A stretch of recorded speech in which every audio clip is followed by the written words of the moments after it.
Mm-hmm.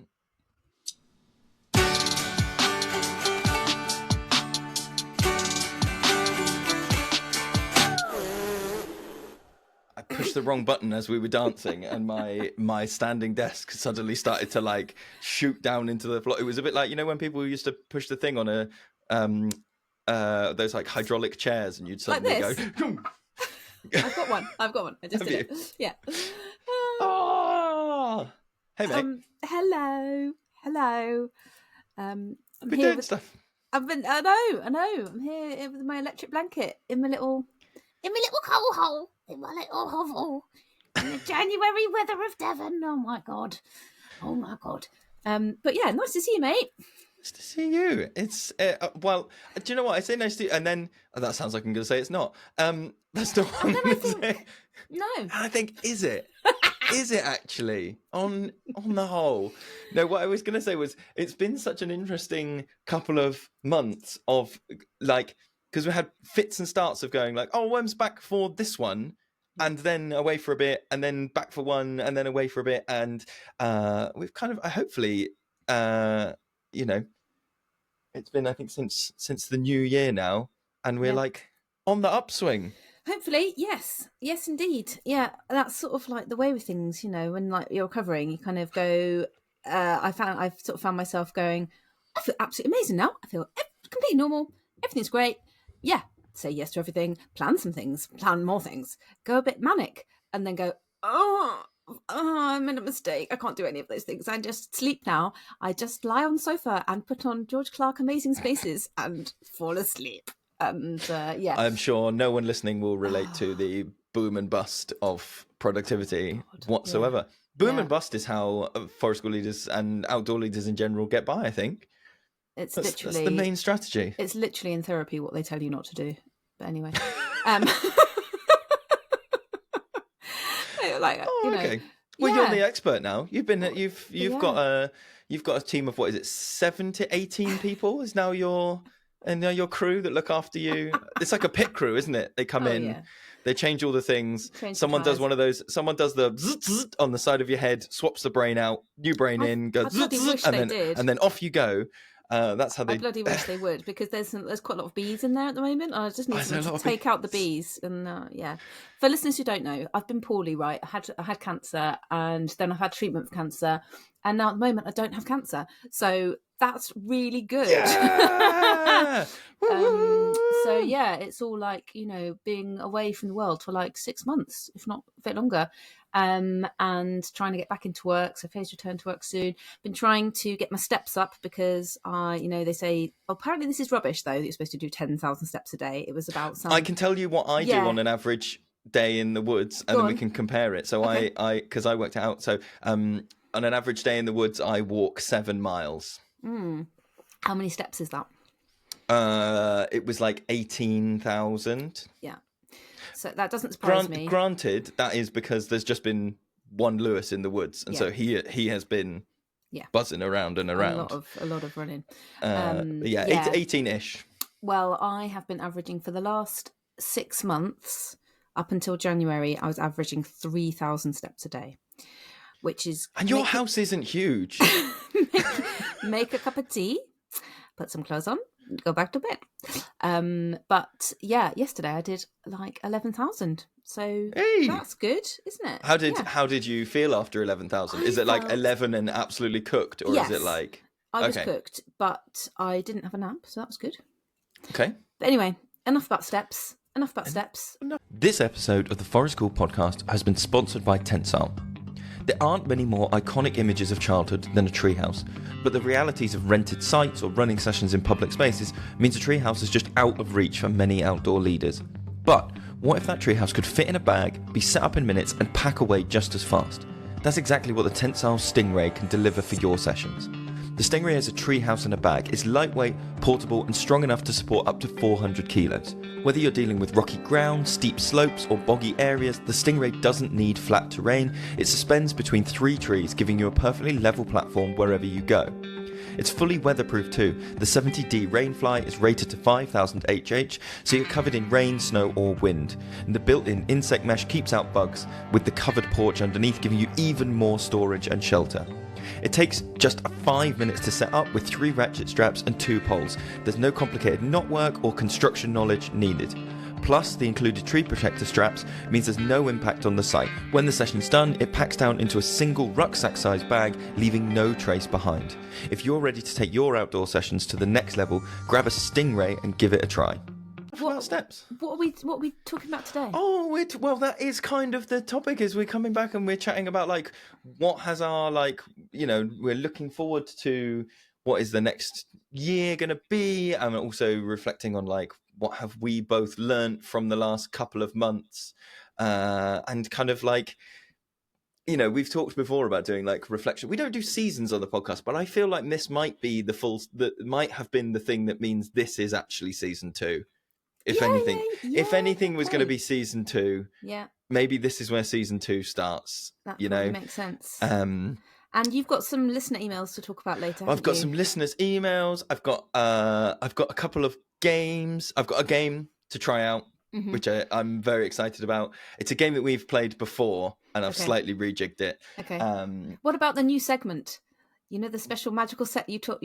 Yeah, go on, tell what new segment did I promise? Well, about job descriptions, or is that? Oh yes, I have got that as well. Later? That's coming later. We've got some people have sent in emails about their job descriptions, and much to your delight, and maybe 3 of the listeners' delight, I've made some jingles. Yay. I've made jingles that you haven't even heard. Oh my god! So we can run through some of those. But I would like to start with a pitch, right? Yeah. I think going forwards, I will be advocating that anyone who has a lone working policy in an education setting also has a mental health and well-being clause in that lone working thing. I have not been lone working, right? Let me not discredit the amount of people that have had to help me over the last few months, because those people have been incredible. However, the mental load of doing all those things is in some ways lone working. And actually, as much as lone working definitely needs a lone working policy, definitely needs all of those, like how will you contact someone if a member of the public approaches, how will you keep yourself safe if you go up a ladder. Don't look at our social media stuff, because it is constantly me up a ladder on my own. I was literally just thinking that. Yeah, we remembered that I was the health and safety officer the other day, didn't we? God. Oh, well, that's fine. The health and safety officer hasn't been in. So God knows what we've been doing. I don't send you pictures of half the stuff we get up to.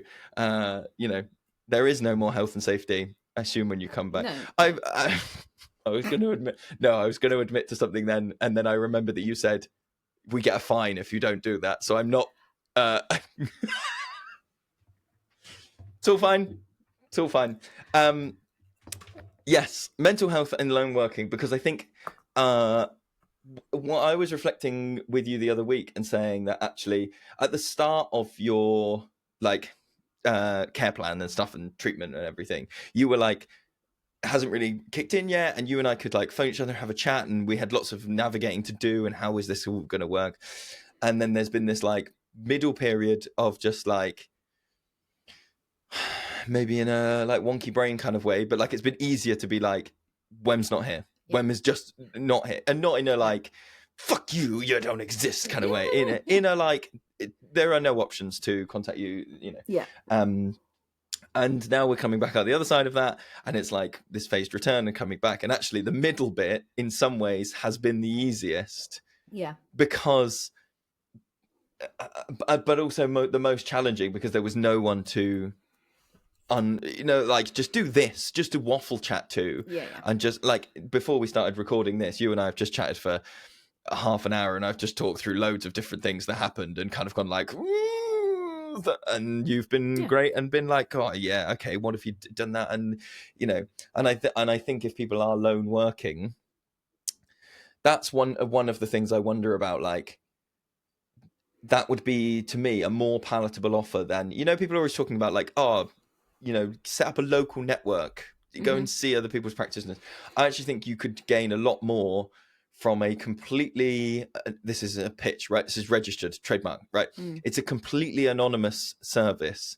where you get a number of another outdoor leader, and they have agreed that you will phone each other this date, and you will talk as anonymously as you can about stuff that's gone on in your session. If you're both working individually, so you don't know where the other person is, you don't know if they're like in the next town over or if they're at the other side of the country, and so there's no like any of that like business competitive. I'm not, or like oh, you're not showing any vulnerabilities that someone else is going to carry. Like this anonymous lone working service that is like, yeah, kid did this, or like I tried to put this policy forwards and it wasn't well received, and God, and the anonymity of it is the thing, because I think that I wonder if I that sounds a bit like Forest School Samaritans, by the way, which sounds great. But but also I'm going to start jingling a change pot outside.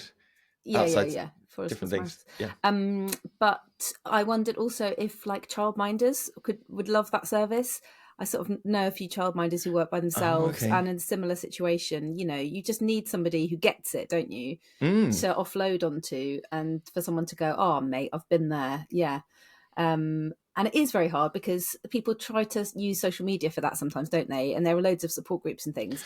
But there's always a couple of people who go, well, why are we doing that in the first place? Or that's not best practice or whatever. And they're kind of trying to be helpful, but it doesn't make you feel good when you read stuff like that. You just want someone to go, I hear you. Mate. I hear you. Mate. Yeah, exactly. Absolutely. And I think also, interestingly, one of the things that has been very interesting is like, I've reflected that one of the biggest things that people have very generously given me, but okay, let's talk through it, right? There's been a very difficult it's very hard. It was very hard for a long time to say that I was finding things hard, because cancer's a real top trump card there, mate. Like, it's real hard. It's real hard to tell anyone you're having a hard time when they're like, yeah. Friend's got cancer? Yes. Yeah. She has won that one. Yeah. Yeah. It's the I'm hiding this with humor, right? Obviously, it's the ultimate get out. If you don't want to do something, you're just like, sorry, I have cancer. Yeah. Like, it's really useful. I was about to say I recommend it, but I really don't. I really don't. We should read. I don't know whether it's like trigger warnings. You know, I'm not going to go into any graphic detail, but yes, we're hiding it with humour, which is often a good way of coping with these things. But so very generously, the thing that lots of people offered me over the last few months has been space. And been like, I won't put this on your plate. I won't do, which from the not putting things on my plate side of things has been incredible. There's so many people that I know, because, you know, there are different roles that I have, not just in our business, but in like other organizations that I work with or that I, you know, chat to and things like that. And so people taking stuff off my plate has been really helpful. But it has also been very, very lonely. And I have like, one of the reflections is like, oh, how many of the interactions that my brain might have classed as social are actually work? I'm someone that like, because I love being productive, how much of it has been like, oh, when there's not a project, when people are like, let's give Lewis some space and not involve him in that project or that thing. Like, oh, yeah, my social stuff really has dropped off a cliff here, which is then interesting to like reflect on with myself and be like, okay, so what are my real social things? I've started taking jiu-jitsu lessons since you've been away. Started in September. Cool. Yeah. It's very hard to, and they come at great periods of time, because our working week, we have home ed for 2 days. It starts on a Wednesday. We have toddler group starts on a Friday. And the classes are Tuesday night and Thursday night. So they're the evening before a new group starts. And it is impossible to overthink your planning while a 15-stone man is trying to stop you breathing. It just cannot do it. So just going to do that and someone else leading a class for me and being like, go learn this thing and do whatever. Such a like... There is no way I can make this about work. There is no way that I can overthink in this situation. That's been a real like thing over the last few months, and I'm really enjoying it. Yeah, and I think I'm all right at it.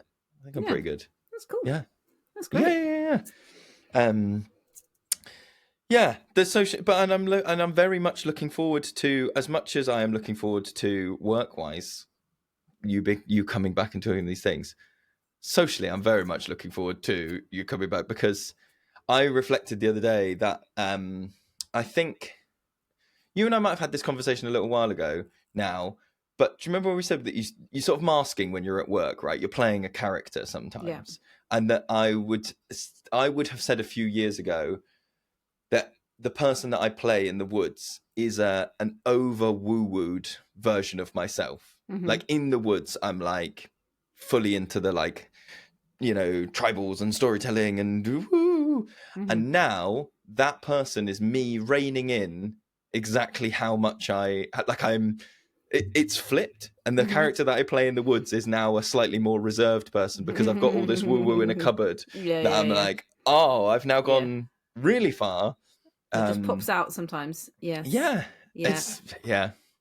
Because we sang Summer Is Coming In today. And I was like, you've all sung it, and it's really old, and it's like I did get this right. It is the first one in English, right? It's the first secular one in English. It's the oldest secular song in the English language. Yes, that we've found. And and that makes it sound like you and I have done the research. Like we've been Indiana Jonesing, looking at wonky forest songs. I have. Is that where you've been? You could have just said if that's what you were doing. No, I was doing that way back before. But what about that other one that a kid at forest school taught me, which is like Summer Is Coming In, but the opposite?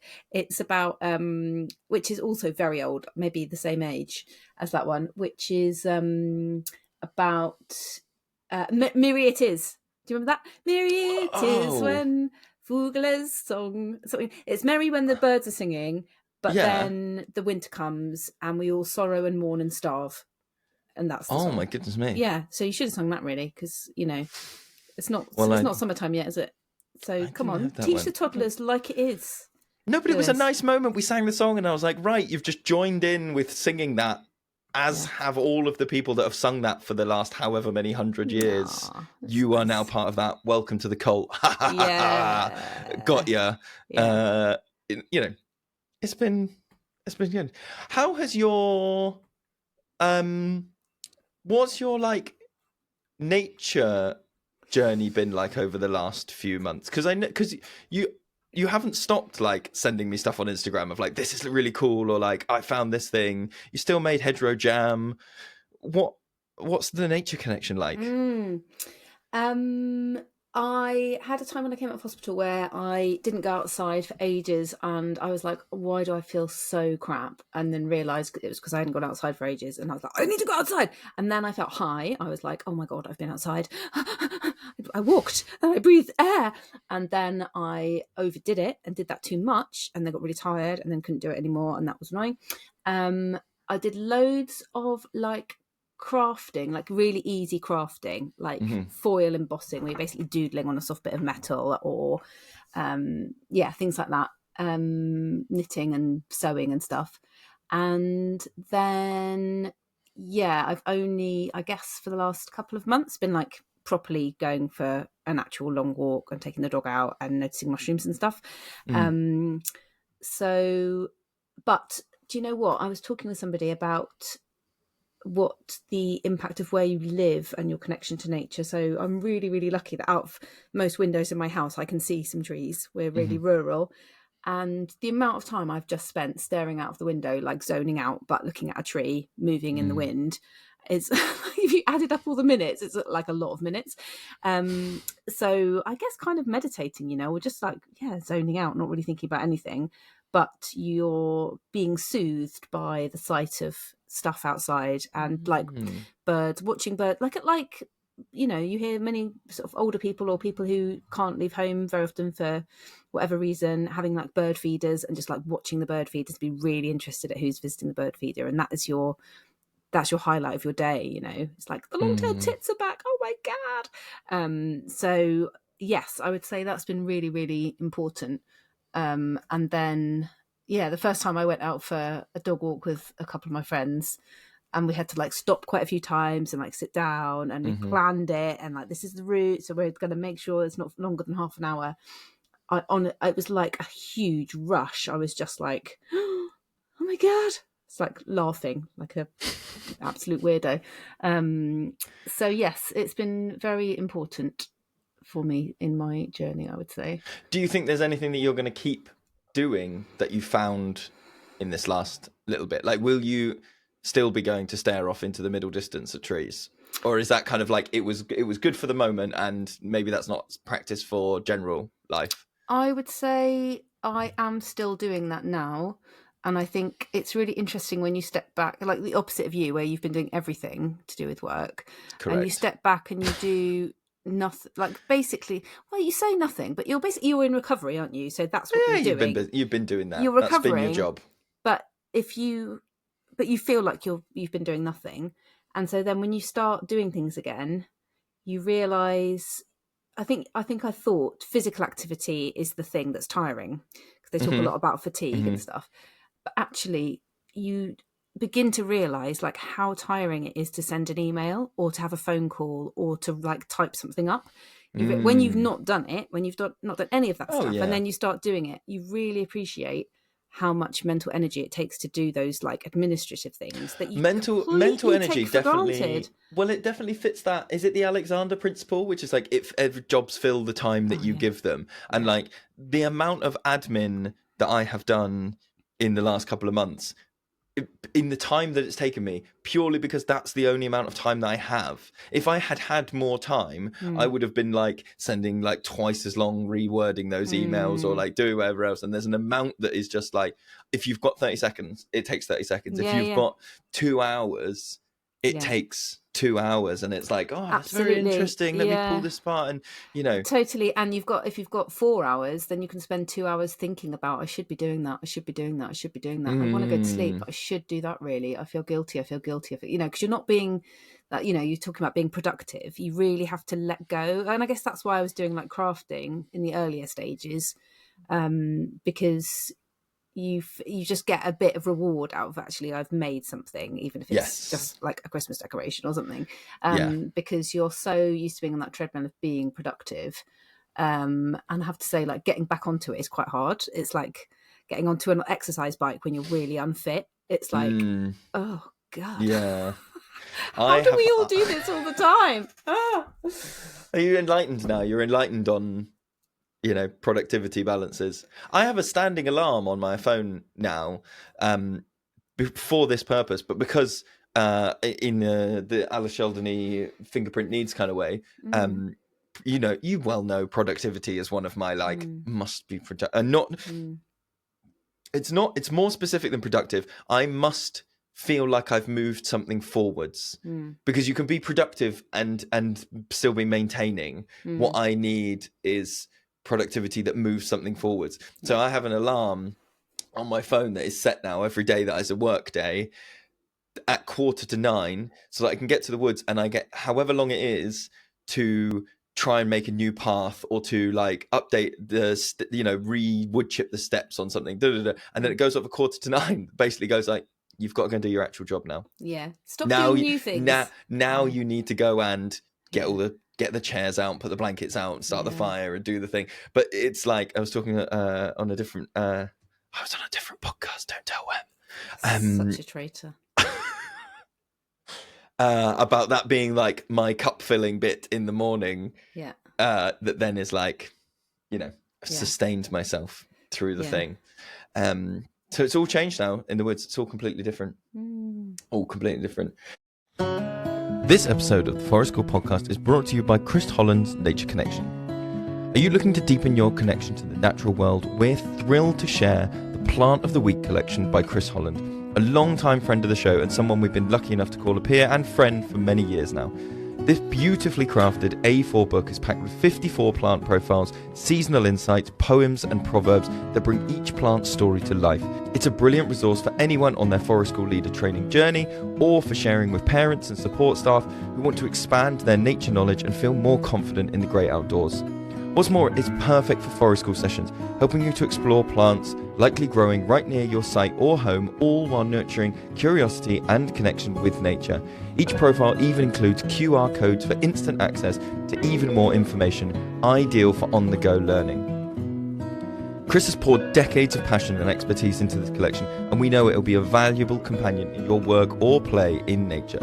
And because he's a friend of the show, we've got something very special for you to use. Use the discount code FORESTPOD at checkout and save 15% when you order through the link in our show notes. Don't miss out. Whether you're a seasoned forest school leader or just starting your journey, the Plant of the Week collection is a treasure trove of inspiration and knowledge. So head to the link in the show notes, grab your copy, and remember to use the code FORESTPOD for 15% off. Thanks again to Chris for sponsoring this episode. Should we play a game? Yeah. Great. Please. Here's the jingle. You ready? I think I've sent you this one. This is the jingle. Ready? Okay. If you want this choice position, have a cheery disposition. Rosy cheeks, no wood. Play games, all sorts. Play games, all sorts. Play games, all sorts. Play games. I'm blocking pipes in the compost toilet, stopping a squirrel attack. Dressing up as a minotaur and getting whacked by sticks in the back. I am a leader, a crafter, a storyteller, a first aider, an athlete, a clown. But my paperwork just as far as school leave. We're gonna try and write all these jobs down. So, that's my jingle. It started because I was like, we need to collect all of the absolutely mad and sometimes quite literally batshit things that we do as outdoor leaders, because I think we have all been in the situation where we're like, hey, what does a forest school leader do? And you tell them the bog standard thing of like, oh, I take kids out and I do that, but it doesn't convey the madness, the like breadth that this thing has. And so my first submission was me up a ladder, fixing box slashing, listening to Scatman John, and I was like, do you know what? This is it. This is the thing we need to do.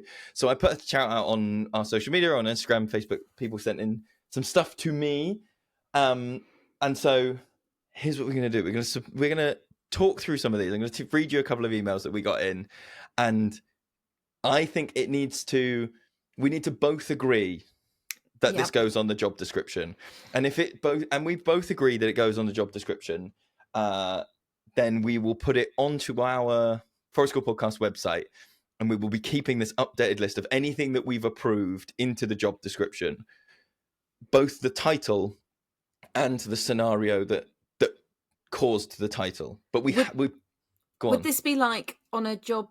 Like person description thing, it would be like responsibilities may include, and then it's like a bullet point list, so it's like one of these things. Okay, cool. Yes, got it. So let me pull these up because hi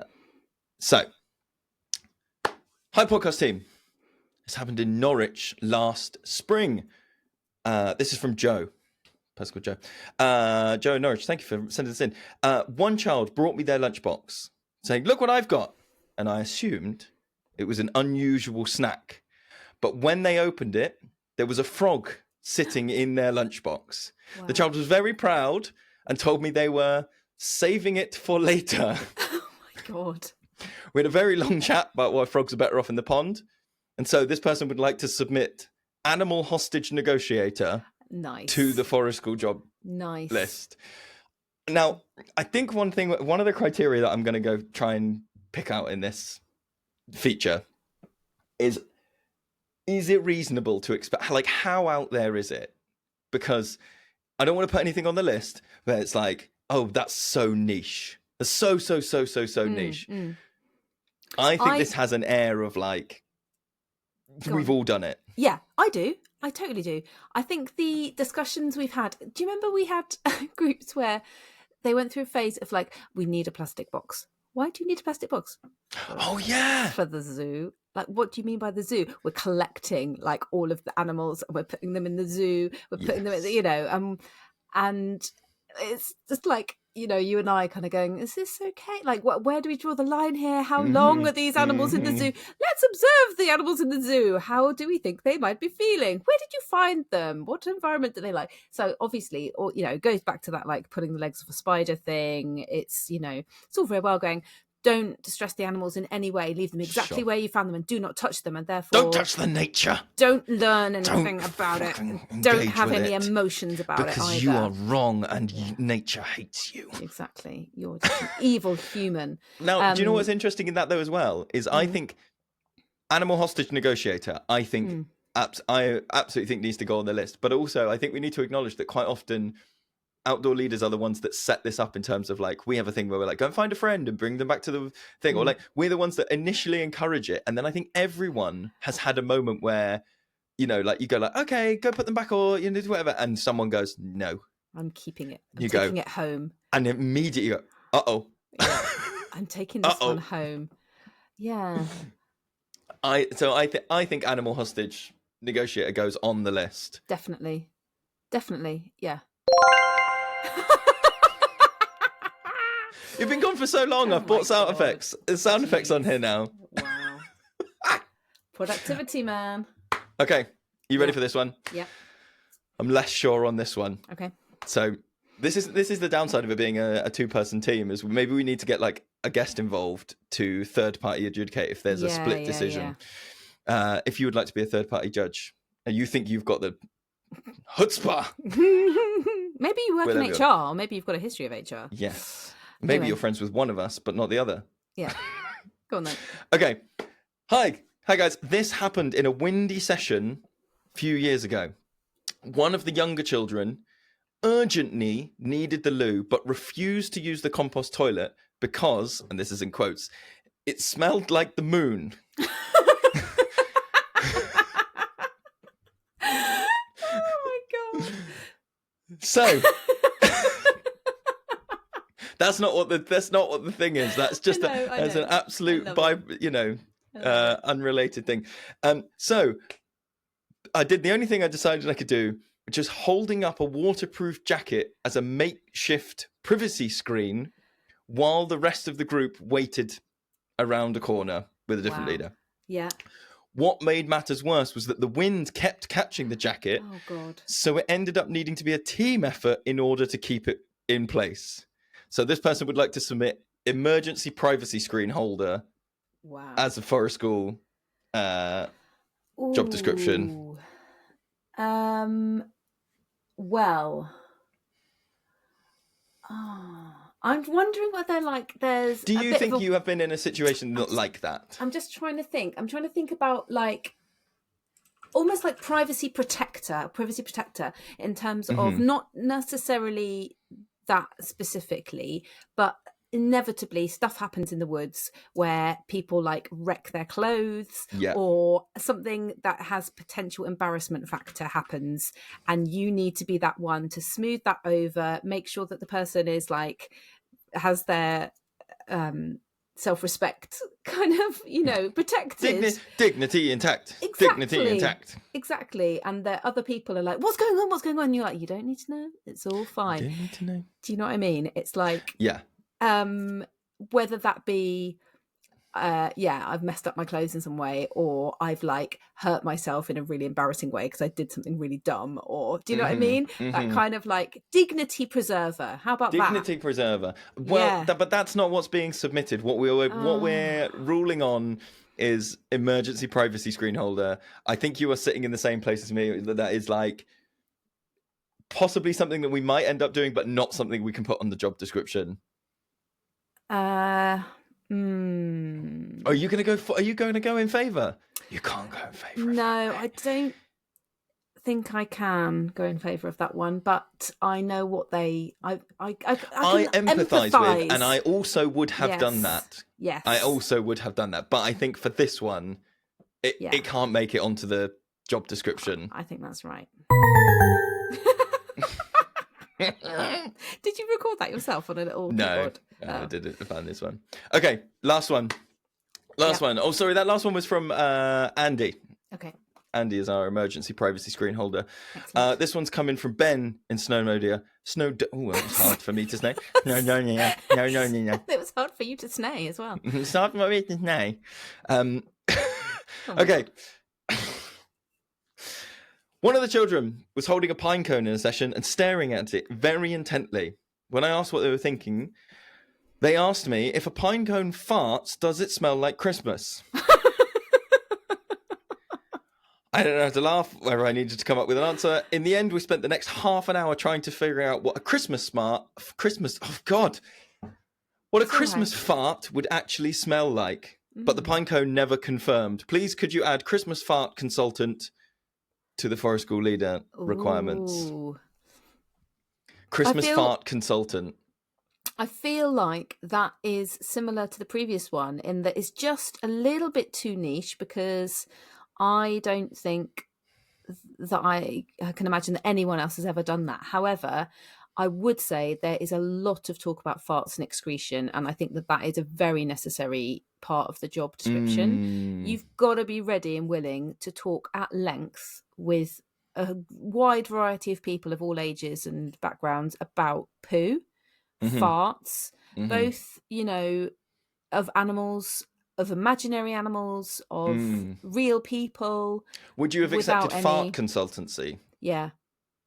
Broadly, fart consultant, because I think that also belies that there is part of the job which is helping young people with their like interoception and kind of that like, do you need to go to the loo?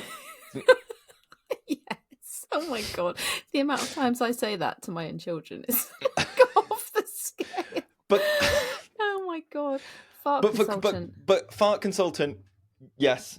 Christmas fart consultant. They make it. Sorry, I just need to let you know. So it's something. Sorry, related to farts. Do you need to go to the loo? No, not right now. But so I've had bowel cancer, right? And one of the things about having surgery for that is that like your body works in quite a different way. And I've done a bit of like researching on various forums and things, and it's not just me; it is a common problem. Like the most rank farts you've ever smelled. Like what did you Google? I googled. Why my farts stinky? The type of surgery I had, and then like bad gas or something. And yeah, there were loads of people going like, it was all okay. And then several months after surgery, I suddenly developed this habit of being absolutely full of rank gas. To the point if I get you a shirt that says full of rank gas, will you wear it? Yes, I will. Amazing. Because then I won't have to explain it. I just point to the t-shirt, because it's really bad and it kind of comes upon you, and like obviously you try to remove yourself a little bit further away, but then it sort of follows you and it's really bad. And some people have said like they literally had to leave their job, like they were working in an office and it was so embarrassing. Thank God we work outdoors. I know, but it's still bad. So I just need to warn you about that. Okay, well I think with that in mind then, I think we should exercise our judicial powers and change this to fart consultancy is going on the list. Yes. Agreed? Yeah. Yay! Yeah. Okay, so if you're listening to this, if you've got a weird scenario that you've been in, you can find us on all the social medias, Forest School Podcast. You can email admin@forestschoolpodcast.com. Send us in your weird things. We will decide whether they make it onto the list. We will keep this list updated so that you can go and tell all your family and friends, hey, look at all these things that I might do in my job. Give them a real thing. Definitely. A peek behind the curtain. If anybody can help me out with one that I can't, like I've got half of one, but in the same way, I don't want to make it too niche, because I think there's a phrase, but I don't want you to help me, Lewis. I want listeners to try and help me with this in terms of like being asked to role play evil characters.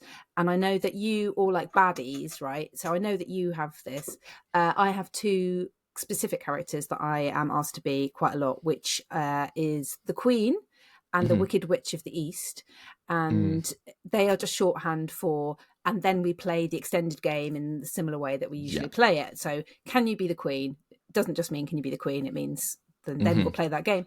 But there needs to be a more broad descriptor of that, like it's like role-playing foil. Yeah. But foil is quite a niche word, general, I'd be very interested to know whether that's just a you and I thing, and we're just, that's you just think we've been typecast as evil, the baddies. And if you go to another forest school, it's kids going up to the leader going, will you be the magical fairy that visits us kindly? Or just not, or never, or just doesn't even get asked that kind of question, because they're forest school leaders. Because no one wants to beat the crap out of their forest school leaders. It's just us that they've and decided. also other forest school leaders have no desire to recreate their time either A, as a child, or B, at drama school. So they just don't even suggest that they're going to dress up as a queen. But anyway. Mate, okay. Yeah.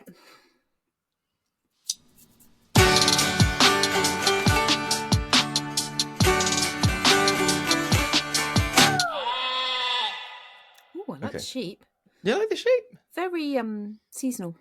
See, is it? There's a lot of there's lamb lots of about at lambs. the moment. There's lots of lambs. winter lambs. Yeah. Oh, we were playing a game as we drive to the woods from my house. We go past quite a lot of. My phone's just gone mad. Yeah. Sorry about that. We go past quite a lot of fields with sheep in them, and at the moment, all of the sheep are very clearly numbered, Yes. both the ewes and the lambs. Yeah. Who belongs to who? Who belongs to who? But it's a really interesting thing because it gives you a real insight. So we were looking at, like, me and my kids were, we paused the car. You don't pause a car. We stopped the car and could see out on the street. But it means that you can play really interesting games where you look out and you go, 89's fucked it. He's not with it. That's not their mum. They're going 89. Look, 89 is next to 90. They're going up to 91. What an idiot. What? And I can only imagine that it must be the sheep equivalent of, like, do you have the memory of a kid when you were a kid, where you would, like, be standing next to someone in the supermarket and then you look up and assume it's your parent and it's like random strange old lady and they say something, I don't know, slightly obscure, like, oh, I'm not who you were looking for. And you go, oh, God. The worst. So I was imagining lamb number 89 had a similar experience, and we, you know, you can look around and go, oh yeah, well that's interesting. Look, can you see that? Because you number 63 and 64 and 65, they must be friends. So they must have gone through the numbering system next to each other because they're friends, and then their babies are all, you know, like doing the thing, and you can really, like, paint some stories about the thing. Oh, that's nice. Right, how's your brain? It's okay. Yeah, I just did a fart. Did you hear it? Absolutely. Did you hear it? Microphone fully got it. Really? Oh my God! I'm really sorry, listeners. That's really bad, isn't it? I'm absolutely full of rank gas. This is so bad. I don't know if we can actually publish this, Liz. Welcome to season 2 of the podcast. I think you might need to edit it. Absolutely full of rank gas. Oh my God. Okay, I've got 10 minutes before I need to go to the toilet. So. Great, perfect. Oh, can you believe some people have missed this? No. Okay, I've tweaked something that you and I did before. I'm going to share. I'm going to put something on the screen right now. Okay. Look at this. Look at this spinny wheel with the podcast logo in the middle. Do you remember for a while on our Patreon, we were doing Surprise Student? Oh my God, yes. This is Surprise Student. Oh, wow. However, this is a selection of names of people from pop culture, some fictional, some non-fiction. In a minute, I will press this to spin the wheel. Okay. This is our reformatted point, right? Okay. This is how we're going to do it. Great. I'm going to spin the wheel. It's going to land on a thing. Yeah. We'll do a round of this each today, shall we? Just to see if this works. Yeah. We get to ask 3 questions about the person. Okay. Because we might, if you genuinely don't know who the person is, or we go like, we'll work this out. Yeah. Once you've done your 3 questions, I have a 30-second timer to get the plan out. Okay, sweet. Would you like to go first? Yes. Let's see who you get. Are you ready? Yeah. Oh, spinny wheel! The wheel is spinning. The brain wheel is is spinning. Oh, Paddington Bear. Paddington Bear. And I can press this swanky button and remove Paddington Bear. Okay, 3 questions before we start. While you are thinking of your 3 questions... Yeah. Sorry, while you're thinking of your 3 questions... Yeah.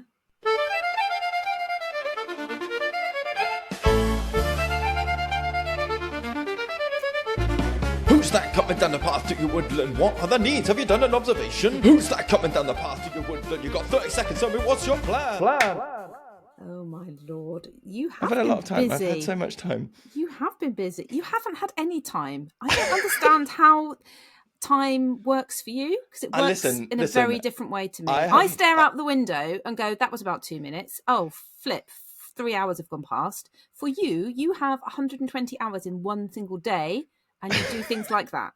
That's the sort of stuff that's going on in my head, though, when I'm looking at things. Is oh my God.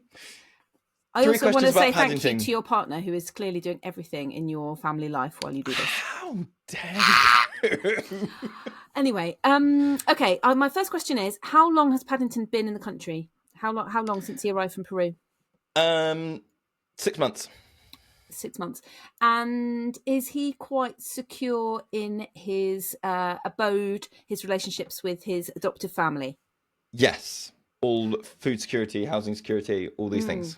Has he, what kind of things, like, has Paddington, what kind of activities has Paddington engaged in since he's been in England? Once he's been settled, has he been to school? Has he been to play groups? What is he home ed? Like, what's going on for him? Excellent question. He is home ed, does a lot of it's like world schooling, going to like touristy kind of destinations, seeing different parts. He has been around the UK, so seen some things, but possibly not much in depth. Yeah. Okay. Are you ready? Yeah, I am. Go. Oh my God. So I think Paddington as a mammal, like, woodland creature, is going to be very interested in the nature of the UK, the indigenous nature. So I think we're going to have to build a lot of... his heartbeat is really unsettling. Yeah. To engage him with some of the flora and fauna of the 10 forest. And maybe to make some homes for them in a way that he's sought and found a home, that maybe he could help making some homes for them, and just make him feel as safe as possible. That was very, very quick. Oh my God. It's good. This is the format, Wem. Okay. We're very good at this. Okay. As practitioners, we're very good at this. I had more to say. We've got more time. We've got more time. What else were you going to say? What else was going to go in there? I want you to go now. You want me to go now? I was going to unpick it a little bit. No. Oh. I want to hear the jingles again. You want to hear the jingle again? Do you want to just do the thing? Okay. Yeah. Why don't you spin the wheel and play the jingle at the same time? Oh, okay. Who's that coming down the path? That one. I like that. Okay.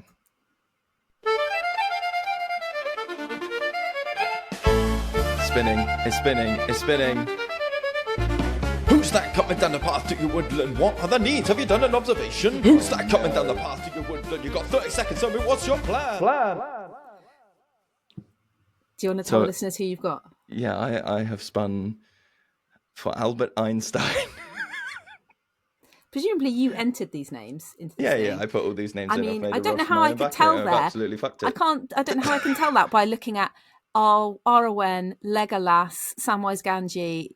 I just don't know how I could Bilbo Baggins. How could I tell that you had put these in there rather than asking ChatGPT or some person to do it? Anyway, what are your questions about Albie? Okay. Please, could you tell me how old Albert Einstein is at this point? Albert Einstein is a teenager. Oh, God. Okay. Do you know anything about Albert Einstein as a teenager? Absolutely fuck all.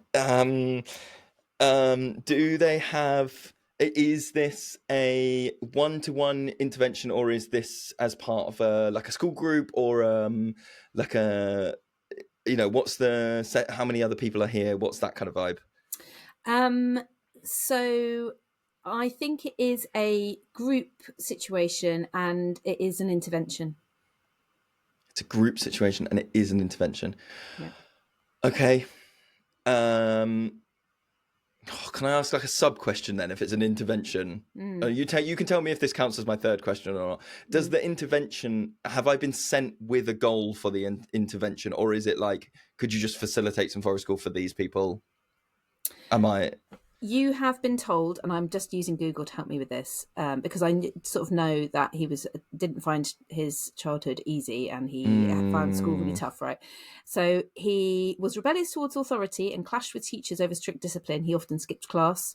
He didn't excel in subjects that required memorization. He found school teaching methods dry and unengaging. he didn't socialise well with other children and exhibited temper tantrums. He was once expelled. Another teacher told Einstein he would never amount to anything. He was a late talker, didn't talk till he was 6. So there you go. It's an intervention because the school have gone, this guy needs to be out of my classroom. He can do forest school. Okay, here we go. Yep. Okay, so first of all, we're going to go super low demand. The whole setup, the whole vibe and the routines is going to be like, this is on offer. I think I would probably scrap any kind of like starting circle or closing circle, just get rid of those routines. I think I would put lots of stuff out that kind of facilitated experiments, but not with clearly defined outcomes. So I think it would be like, how do you think this might go? Or discovery learning, but also with like scope to do things. And also I think I would add in like... It's too short. I had more. It's too short. I think this game is excellent, but next time, can you make the little TikTok a bit longer? A minute rather than 30 seconds. A minute? Yeah. Was that 30 seconds? That was 30 seconds. Yeah, it's got to be a minute. You think it's got to be a minute? Because I think one's brain starts with the obvious things and then gets into the nitty gritty. The ideas form as you talk. One talks. That's the podcast. The ideas form as one talks. That's forest school. It's not just the podcast. Oh my god. This has been fun. This has been really fun. Been nice to get back. We've got a few different guests lined up that we are podcasting with over the next couple of weeks. That's we can all kind of knock out. So we're going to get a few of those. This is very unlike us, but it's season 2. This is season 2, Lewis and Wem. They're different people. Lewis is, I'm spinning all the plates. If you take one of these plates off, if you take one plate off my hand, you're going to get hit with 15 jingles the next week. That's the level that I'm operating. Or I'm going to crash out and burn and die. I can just fart. One of those That's things. all I can do. So just fart and respond. We're going to get a couple of those in the can, as they say, so we can release those still, kind of get back to our once a week schedule. Thank you for everybody that has kept supporting us on Patreon, that has sent in lovely messages. People I know have sent you directly lots of lovely messages and things like that. Very excited to be back. If you have either suggestions for the Forest School job description, or you have suggestions of who we should stick onto the magical spinny wheel of surprise student, maybe you want to throw us some curveballs. I think you're right. I think it should be a minute. Find us on social media, email admin@theforestschoolpodcast.com. Oh, am I forgetting anything, Lem? Nah. It's been so long. Nah, you're all good. Oh, sweet. Well, in which case, I will see you next time. Yeah. See you, mate.